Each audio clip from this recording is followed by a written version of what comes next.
Hello friends, इस session में हम बात करेंगे एक बहुत ही इंपॉर्टेंट टॉपिक के बारे में जो है प्रॉफिट एंड लॉस।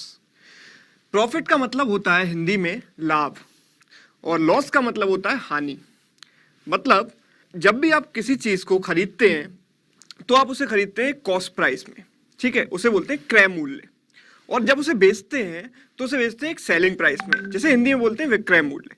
अगर आपका कॉस्ट प्राइस सेलिंग प्राइस से कम है, इसका मतलब क्या है? इसका मतलब है कि जब आपने कोई चीज खरीदी कम में और बेची ज्यादा में, तब आपको क्या होगा? लॉस होगा या प्रॉफिट होगा? कम में खरीदी, ज्यादा में बेची, इसका मतलब वहां पर क्या होगा? आपको प्रॉफिट होगा, कुछ मुनाफा होगा। जब आपने ज्यादा में खरीदी और किसी मजबूरी के चलते उसको कम में बेच दिया तो उसमें क्या होगा? लॉस। जैसे कि मैं आपको एक एग्जांपल बताता हूं। आज से कुछ साल पहले मुझे बाइक का बड़ा शौक लगा और मैंने एक बाइक खरीदी, रॉयल एनफील्ड थंडरबर्ड।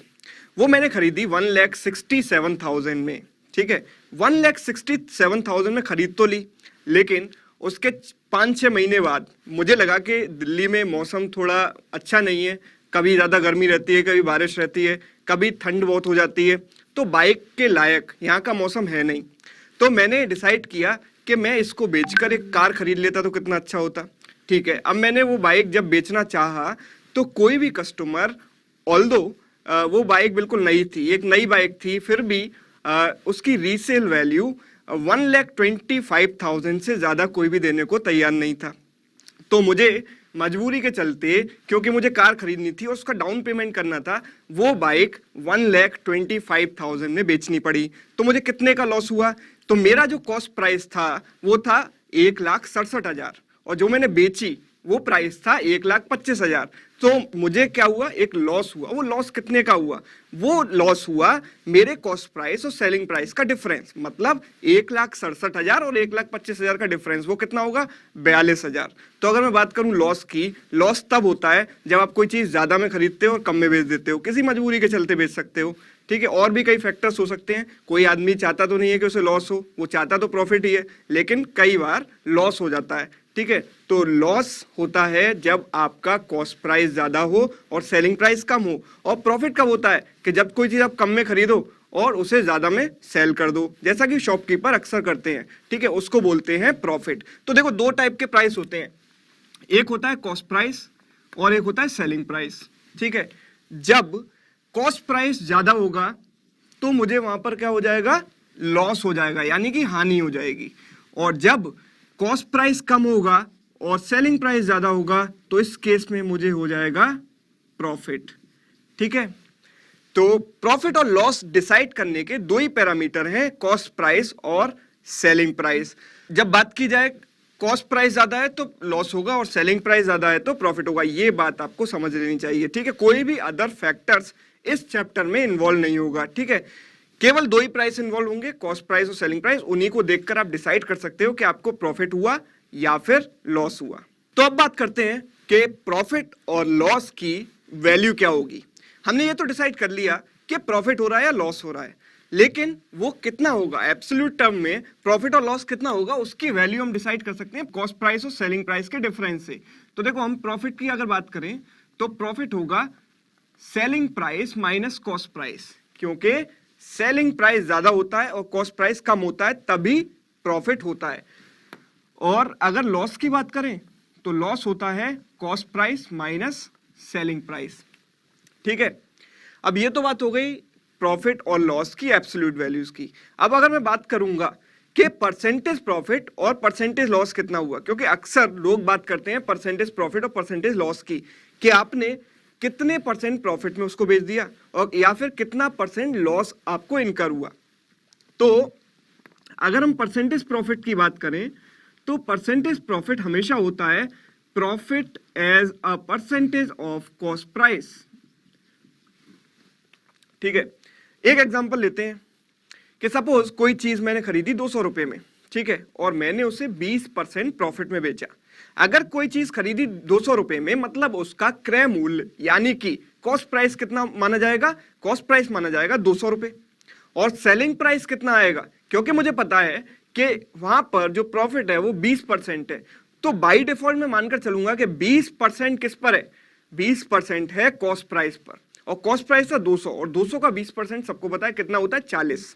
ठीक है, 200 का 20% है 40, तो मेरा जो प्रॉफिट होगा वो 40 रुपए होगा। और सेलिंग प्राइस क्या होगा, सेलिंग प्राइस होगा कॉस्ट प्राइस प्लस प्रॉफिट।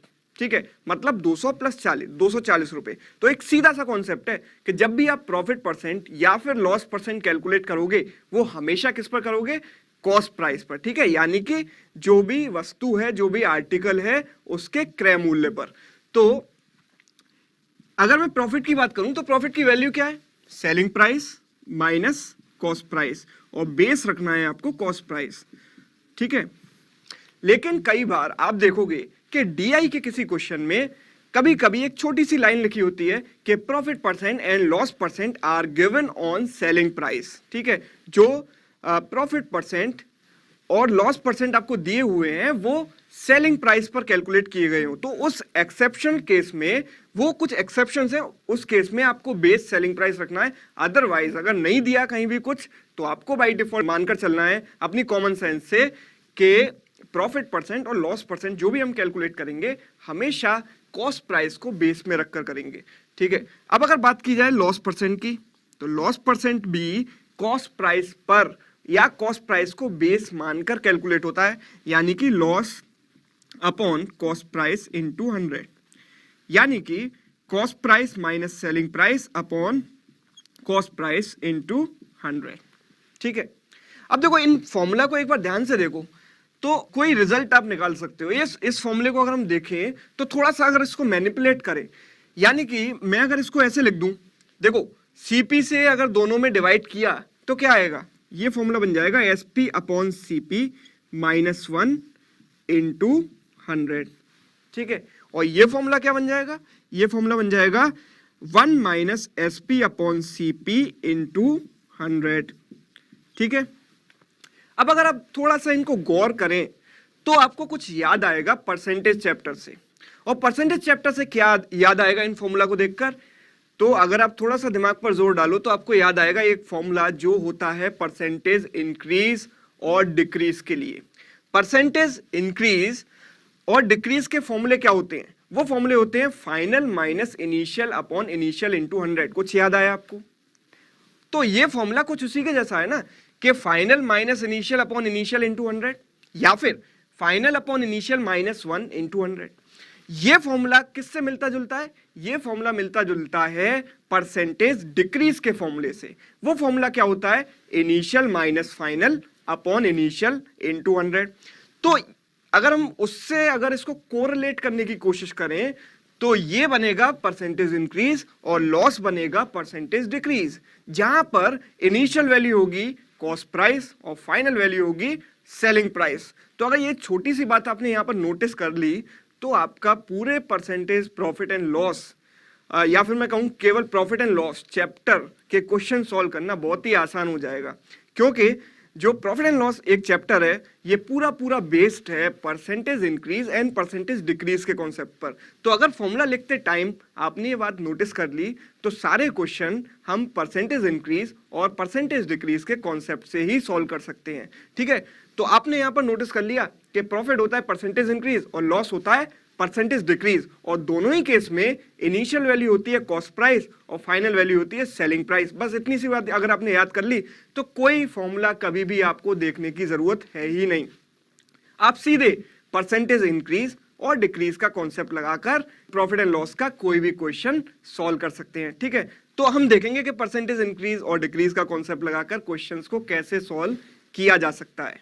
तो चलिए देखते हैं पहला question based on profit and loss. शुरुआत में हम कुछ बेसिक क्वेश्चन से शुरुआत करेंगे और उनसे देखेंगे कि हम परसेंटेज इंक्रीज और डिक्रीज का कॉन्सेप्ट लगाकर प्रॉफिट एंड लॉस के क्वेश्चन को किस तरीके से सॉल्व कर सकते हैं। ठीक है, तो आप केवल देखो और इसको फॉलो करो। पहला क्वेश्चन है कि कॉस्ट प्राइस 400 है, परसेंटेज प्रॉफिट 20% यानी कि 20% है, तो आपको फाइंड आउट करना है प्रॉफिट एंड सेलिंग प्राइस यानी कि लाभ और विक्रय मूल्य।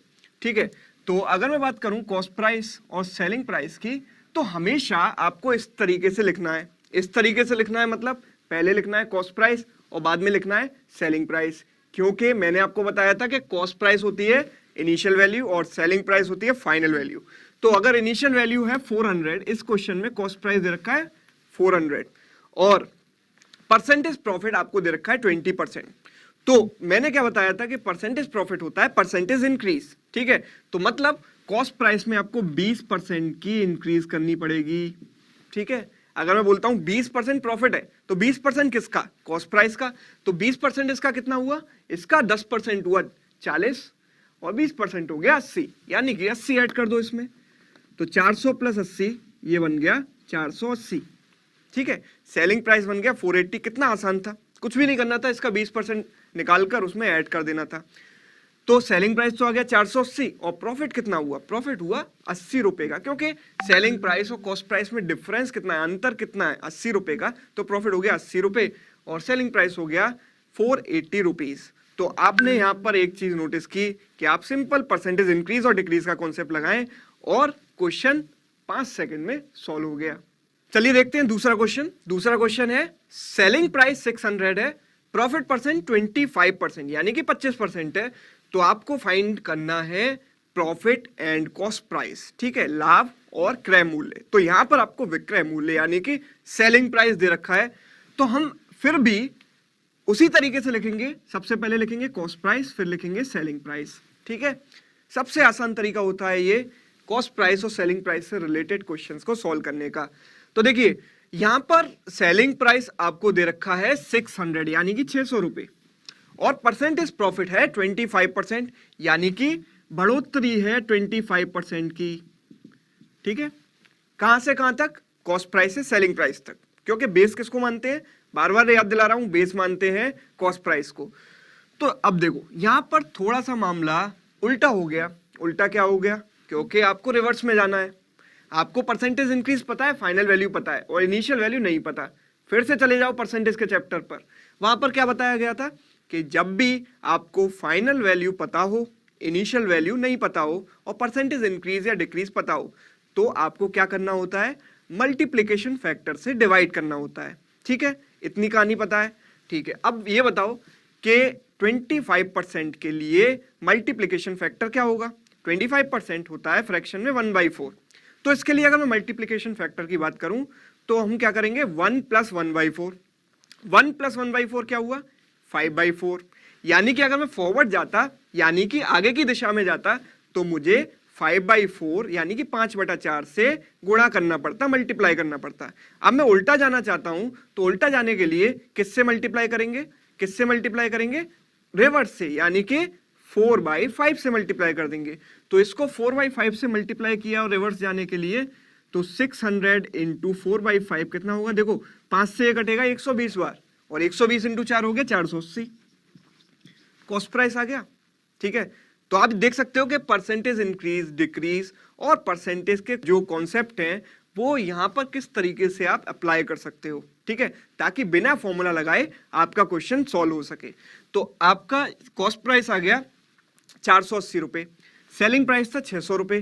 कितना अंतर है, कितना डिफरेंस है? 120 रुपए का। तो मैं मान सकता हूं कि 120 रुपए का प्रॉफिट हुआ, ठीक है, और कुछ करना ही नहीं है, कोई कैलकुलेशन की जरूरत नहीं है। कॉस्ट प्राइस आ गया 480 और प्रॉफिट आ गया 120 रुपए। तो आइए बात करते हैं तीसरे क्वेश्चन की। जो तीसरा क्वेश्चन है वो है मेरे पास प्रॉफिट दे रखा है 300 रुपए और परसेंटेज प्रॉफिट दे रखा है 20%। आपको क्या फाइंड करना है? आपको कॉस्ट प्राइस और सेलिंग प्राइस फाइंड करना है। तो फिर से मैं वैसे ही लिखूंगा सीपी और एसपी। और प्रॉफिट परसेंट कितने का है? 20% का, 20% का प्रॉफिट परसेंट है और उसकी एब्सोल्यूट वैल्यू क्या है? उसकी एब्सोल्यूट वैल्यू है 300 रुपए। तो परसेंटेज टर्म्स में तो प्रॉफिट की वैल्यू है 20% और एब्सोल्यूट वैल्यू है 300 रुपए। 20% किसका होता है? 20% होता है कॉस्ट प्राइस का, और वो 20% है कितना? 20% है 300 रुपए। यानी कि अगर मैं बात करूं कॉस्ट प्राइस का 20% है 300 रुपए, तो 100% कितना होगा? कॉस्ट प्राइस का 100% यानी कि कॉस्ट प्राइस के बराबर कितना होगा? 20 से 100 जाने में किसका गुणा करना पड़ेगा? किसका मल्टीप्लाई करना पड़ेगा? 5 का। तो यहां भी 5 का मल्टीप्लाई कर दो, कितना हो गया? 1500 रुपए। सीधा सीधा आ गया कॉस्ट प्राइस 1500 रुपए। कॉस्ट प्राइस 1500 है, 300 रुपए का प्रॉफिट है, तो 1500 + 300 कितना हो गया? 1800। 1800 का आ गया सेलिंग प्राइस। दोनों पता चल गए, 3 सेकंड का काम था केवल। अब एक और बेसिक क्वेश्चन ले लेते हैं। वो बेसिक क्वेश्चन है selling price 270, percentage loss 10%, you have to find out CP and loss, मतलब क्रय मूल्य और हानि पता करनी है। तो देखो फिर से वैसे ही करेंगे, कुछ भी नहीं करना। कॉस्ट प्राइस, सेलिंग प्राइस, यहां पर लिखा सेलिंग प्राइस 270 है। और देखो यहां पर एक बात ध्यान देने की है, बहुत से लोग यहां पर गलती कर जाते हैं। यहां पर लॉस है, प्रॉफिट नहीं है, लॉस है। और लॉस कितने परसेंट का है? 10% का। और लॉस का मतलब होता है परसेंटेज डिक्रीज, जैसा कि मैंने आपको शुरुआत में बताया था। 10% लॉस मतलब 10% डिक्रीज कॉस्ट प्राइस से सेलिंग प्राइस जाते समय, यानी कि 10% की डिक्रीज हुई, ठीक है, 10% की कमी आई। अब जब कमी की बात करते हैं तो 10% की कमी के लिए मल्टीप्लिकेशन फैक्टर क्या होता है? 10% की कमी के लिए मल्टीप्लिकेशन फैक्टर होता है 0.9। एक बार रिवाइज करा देते हैं। जब भी कोई चीज 100% है, उसमें से 10% हटा दिया। जब 10% हटा दिया तो कितना प्रतिशत बचा, या कितना परसेंट बचा? 90% बचा, 90% बचा। 10% निकाल दोगे तो 90% बचेगा। और 90% का मतलब मल्टीप्लिकेशन फैक्टर के टर्म्स में होता है 90/100, यानी कि 0.9।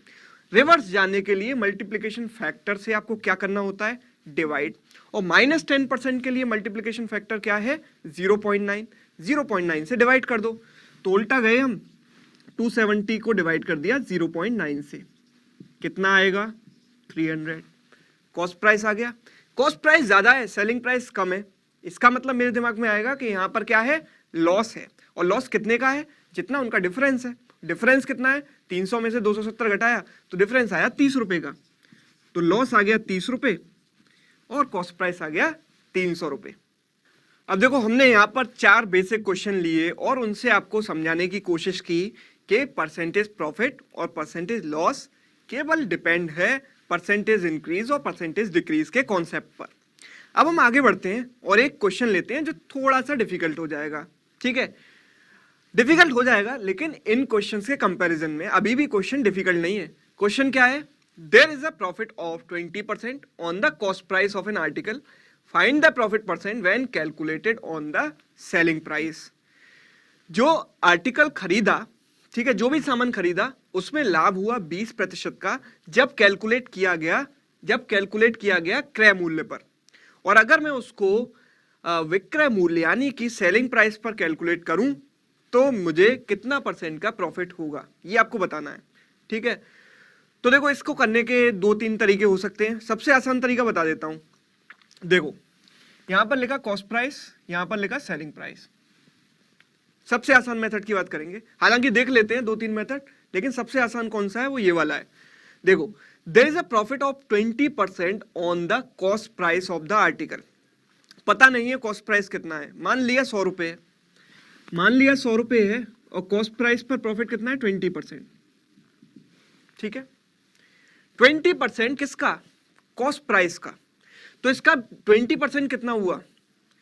20% 100 का कितना हो गया? 20 रुपए। 20 रुपए हो गया।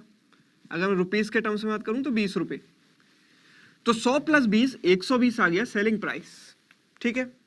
अब इसके बाद आपसे पूछा है कि सेलिंग प्राइस का कितना परसेंट है।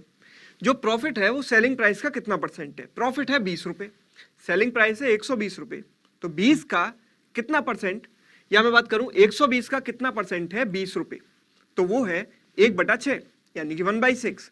और 1/6 का मतलब क्या होता है? 16.66%, यानी कि 20 रुपए है 120। अब 120 बेस पर कैलकुलेट करना है तो 1/6 आएगा, मतलब 16.66%। आसान क्वेश्चन था, ठीक है। अब इसका दूसरा मेथड देख लेते हैं। दूसरा मेथड है कॉस्ट प्राइस सेलिंग प्राइस। फिर से वैसे करेंगे, वैल्यू 100 ना मानकर कुछ और मान लेते हैं। देखो आपको पता है कि 20% होता है 1/5।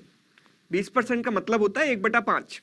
और जो भी आप कॉस्ट प्राइस मानोगे उसका 1/5 कैलकुलेट करना पड़ेगा। तो क्यों ना सबसे छोटा नंबर मान लूं जो 5 से डिवाइड हो सके। तो 5 से डिवाइड होने वाला सबसे छोटा नंबर कौन सा है? 5।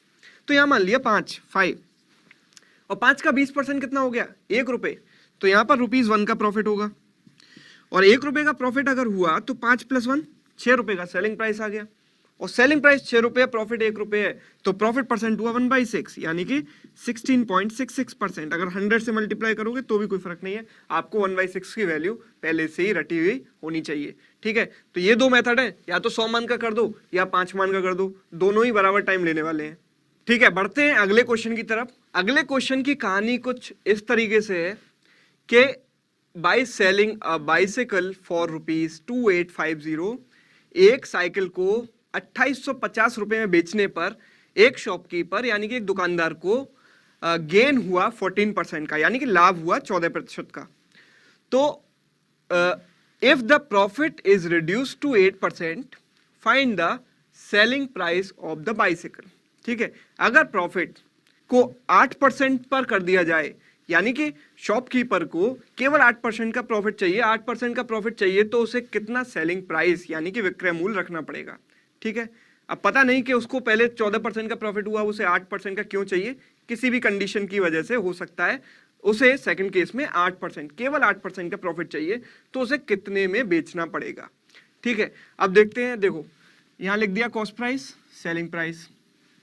ठीक है, सेलिंग प्राइस कितना है 2850, मतलब 2850 रुपए, और उसे प्रॉफिट कितने का हुआ था, प्रॉफिट हुआ था 14% का, 14% का, तो मतलब 14% की इंक्रीज हुई। ठीक है, और 14% के लिए मल्टीप्लिकेशन फैक्टर क्या होता है 1.14, आपको याद होना चाहिए, परसेंटेज क्लास में बताया गया था। और अगर 1.14 मल्टीप्लिकेशन फैक्टर है तो रिवर्स जाने के लिए मुझे क्या करना पड़ेगा, डिवाइड करना पड़ेगा 1.14 से। 1.14 से जब इसको आप डिवाइड करोगे तो एक काम करते हैं, पहले तो ये पॉइंट कैंसिल कर देते हैं। अब 19 की टेबल आपको याद होनी चाहिए, 19 की टेबल में 114 आता है, 19 6 टाइम्स, 6 बार कैंसिल होगा 19 से।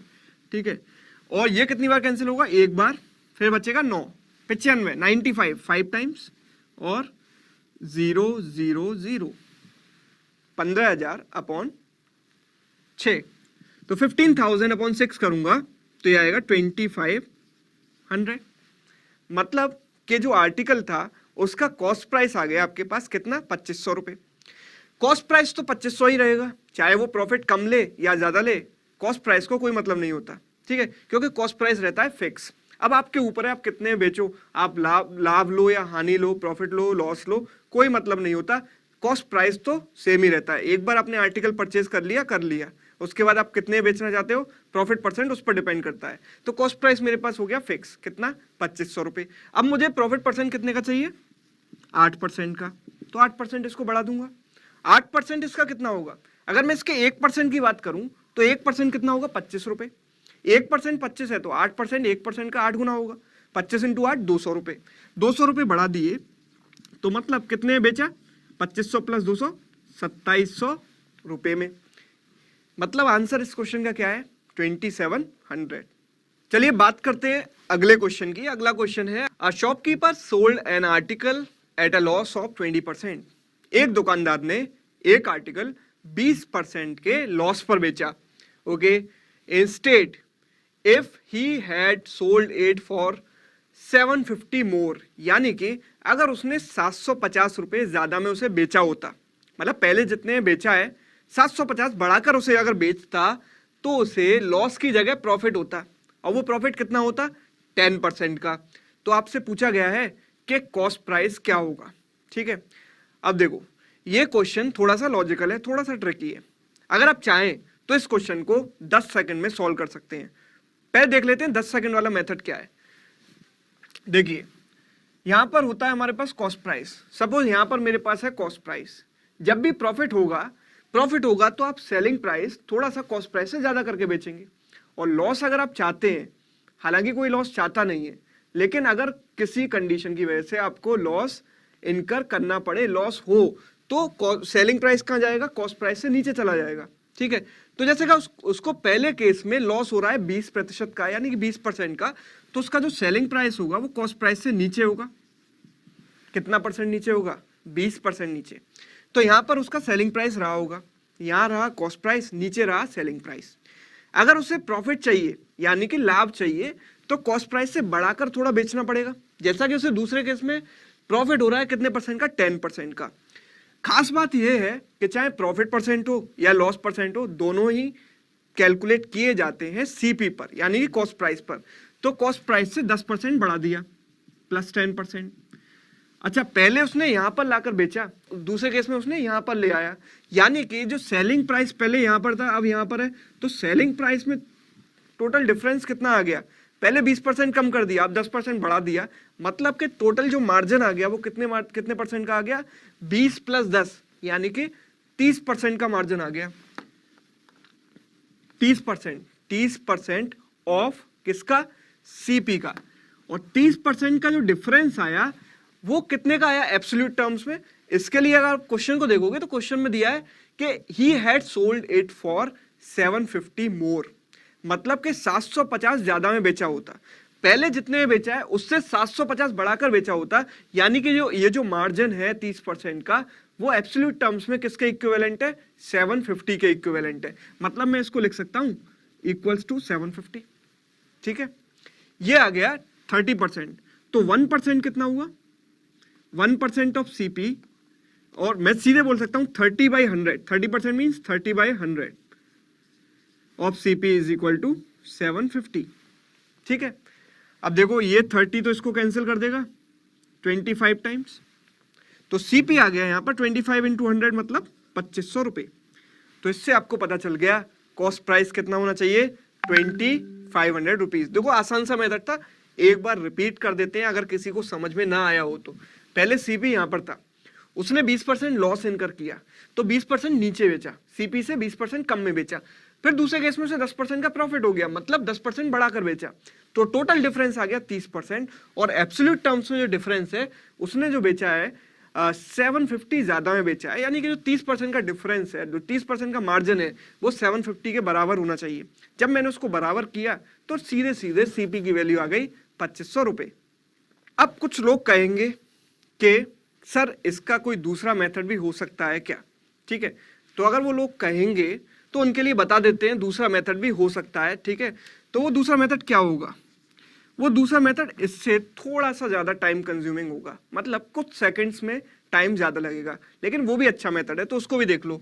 अगर मैंने कॉस्ट प्राइस मान लिया 100x, ठीक है, सबसे पहले केस में, या फिर 100x की जगह केवल x ही मान लो, कोई फर्क नहीं पड़ेगा, x मान लेते हैं, क्योंकि जो वैल्यू है ना वो बहुत आसान है, 10% 20%, तो यहां पर आप x भी मानोगे तो कोई खास फर्क नहीं पड़ने वाला।